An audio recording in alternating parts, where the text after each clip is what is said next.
विचारों की शक्ति अपरिमित है।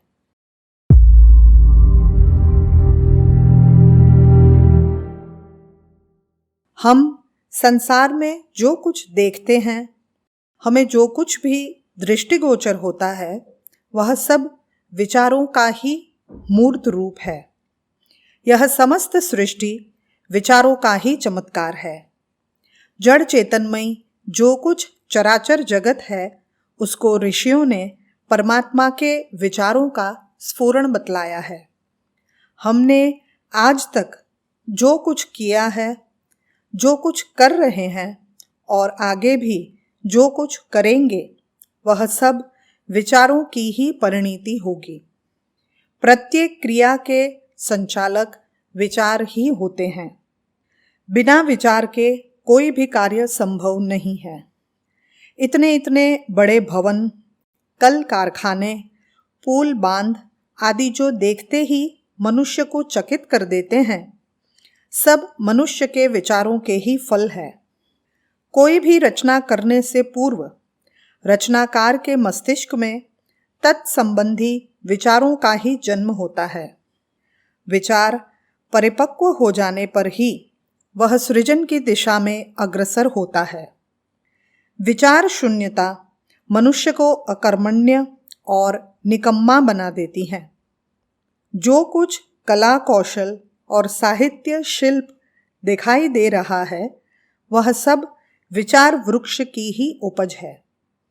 किसी भी कार्य के प्रेरक होने से कार्य की सफलता, असफलता, अच्छाई, बुराई और उच्चता, निम्नता के हेतु भी मनुष्य के अपने विचार ही है। जिस प्रकार के विचार होंगे, सृजन भी उसी प्रकार का होगा। नित्य प्रति देखने में आता है कि एक ही प्रकार का काम दो आदमी करते हैं। उनमें से एक का कार्य सुंदर, सफल और सुघड़ होता है और दूसरे का नहीं।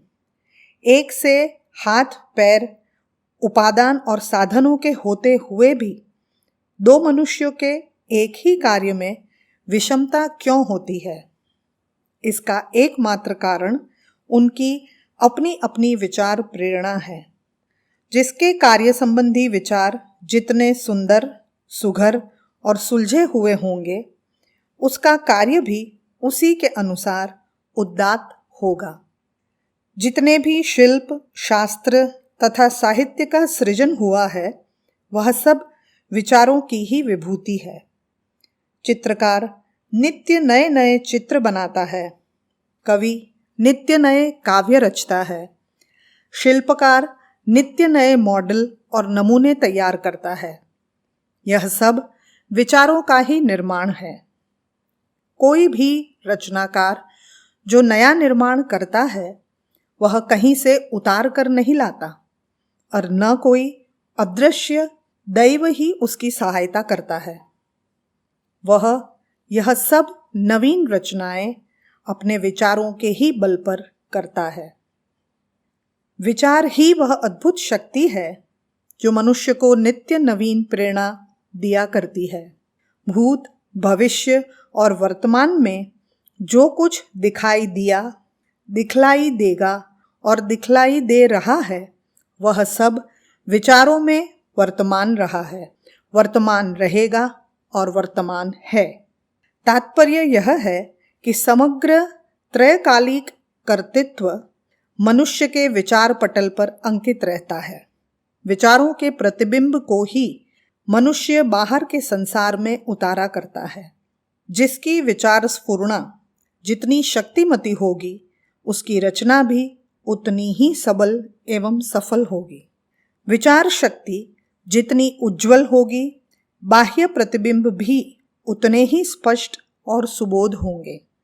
मनुष्य की विचार पुटी में संसार के सारे श्रेय एवं प्रेय सन्निहित रहते हैं। यही कारण है कि मनुष्य ने न केवल एक अपितु असंख्यों क्षेत्रों में चमत्कार कर दिखाए हैं। जिन विचारों के बल पर मनुष्य साहित्य का सृजन करता है, उन्हीं विचारों के बल पर कल कारखाने चलाता है।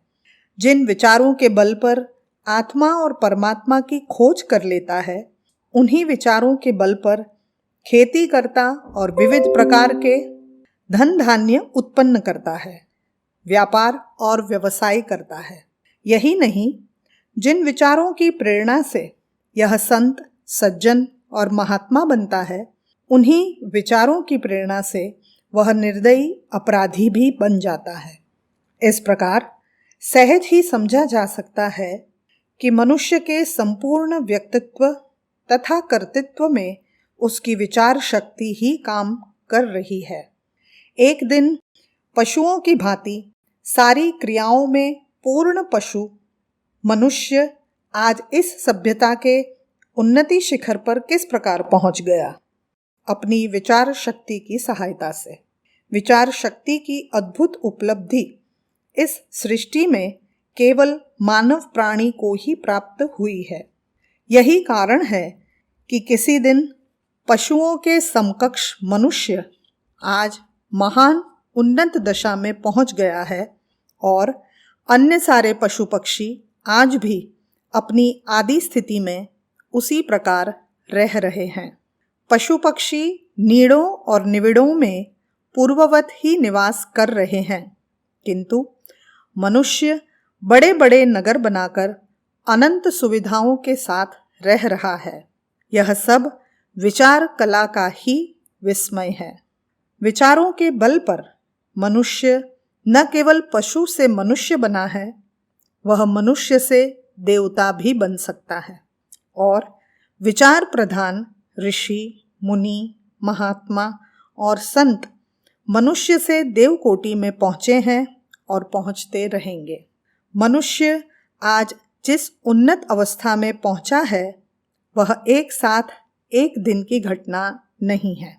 वह धीरे धीरे क्रमानुसार विचारों के परिष्कार के साथ आज इस स्थिति में पहुँच सका है। ज्यों ज्यों उसके विचार परिष्कृत, पवित्र तथा उन्नत होते गए, उसी प्रकार अपने साधनों के साथ उसका जीवन परिष्कृत तथा पुरस्कृत होता गया। व्यक्ति व्यक्ति रूप में भी हम देखते हैं कि एक मनुष्य जितना सभ्य, सुशील और सुसंस्कृत है, अपेक्षाकृत दूसरा उतना नहीं है। समाज में जहाँ आज भी संतों और सज्जनों की कभी कमी नहीं है, वहाँ चोर उचक्के भी पाए जाते हैं। जहाँ बड़े बड़े शिल्पकार और साहित्यकार मौजूद हैं, वहाँ गोबर गणेशों की भी कमी नहीं है। मनुष्यों की यह वैयक्तिक विषमता भी विचारों, संस्कारों के अनुपात पर भी निर्भर करती है। जिसके विचार जिस अनुपात से परिमार्जित हो रहे हैं, वह उसी अनुपात से पशु से मनुष्य और मनुष्य से देवता बनता जा रहा है। विचार शक्ति के समान कोई भी शक्ति संसार में नहीं है।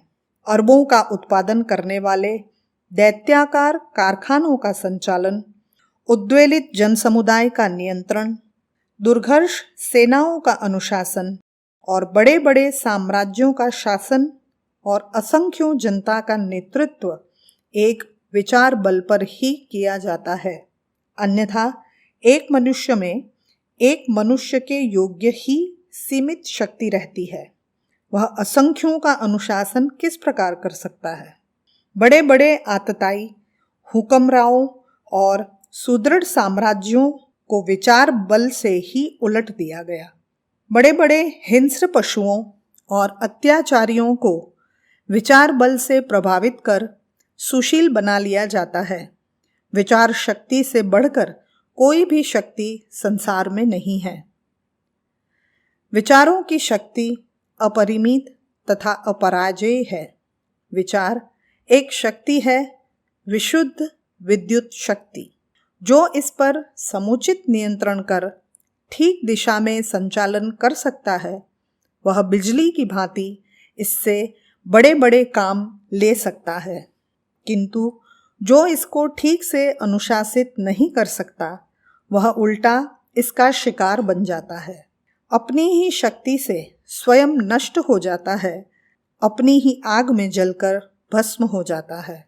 इसीलिए मनीषियों ने नियंत्रित विचारों को मनुष्य का मित्र और अनियंत्रित विचारों को उसका शत्रु बतलाया है। समस्त शुभ और अशुभ, सुख और दुख की परिस्थितियों के हेतु तथा उत्थान पतन के मुख्य कारण विचारों को वश में रखना मनुष्य का प्रमुख कर्तव्य है। विचारों को उन्नत कीजिए, उनको मंगल मूलक बनाइए, उनका परिष्कार एवं परिमार्जन कीजिए और वे आपको स्वर्ग की सुखद परिस्थितियों में पहुंचा देंगे। इसके विपरीत यदि आपने विचारों को स्वतंत्र छोड़ दिया, उन्हें कलुषित एवं कलंकित होने दिया, तो आपको हर समय नरक की ज्वाला में जलने के लिए तैयार रहना चाहिए। विचारों की चपेट से आपको संसार की कोई शक्ति नहीं बचा सकती। विचारों का तेज ही आपको ओजस्वी बनाता है और जीवन संग्राम में एक कुशल योद्धा की भांति विजय भी दिलाता है। इसके विपरीत आपके मुर्दा विचार आपको जीवन के प्रत्येक क्षेत्र में पराजित करके जीवित मृत्यु के अभिशाप के हवाले कर देंगे। जिसके विचार प्रबुद्ध है उसकी आत्मा प्रबुद्ध है और जिसकी आत्मा प्रबुद्ध है उससे परमात्मा दूर नहीं है। विचारों को जागृत कीजिए, उन्हें परिष्कृत कीजिए और जीवन के हर क्षेत्र में पुरस्कृत होकर देवताओं के तुल्य ही जीवन व्यतीत करिए। विचारों की पवित्रता से ही मनुष्य का जीवन उज्जवल एवं उन्नत बनता है। इसके अतिरिक्त जीवन को सफल बनाने का कोई उपाय मनुष्य के पास नहीं है। पुस्तक विचारों की अपार और अद्भुत शक्ति, लेखक पंडित श्री राम शर्मा आचार्य। अगर आपको हमारी यह वीडियो पसंद आई हो तो इसे लाइक करें, कमेंट और शेयर करें और हमारे YouTube चैनल ऋषि चिंतन को सब्सक्राइब भी कर लें।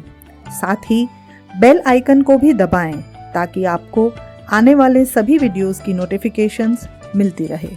धन्यवाद।